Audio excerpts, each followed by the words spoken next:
Magdasal tayo sa ngalan sa anak sa Diyos Espiritu Santo. Amen. Maraming salamat o Diyos sa grasya na tanggap ko sa araw na ito. Amen. Kain tayo guys, ang ulam namin fried chicken, sausawan. Lahat. Talaga, totoo naman oh.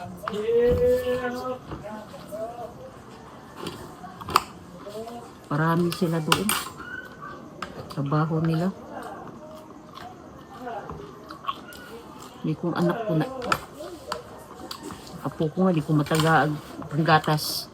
Uy, nag-bless pa sa akin kanina. Ngayon pala, may dala-dala siyang Armalite. Ana-ana siya sa akin. Tumututulog man. Ilaw-ilaw. Akala ko sa kanya yon. Sabi ko, bilihan ko na lang mamaya. Problema, tapos man ako sa oras, hindi ko nakaakyat dun sa Ideal. Meron nilang tindahan dun sa Madamisa. Meron dito sa pusil na.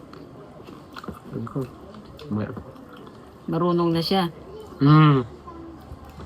Yung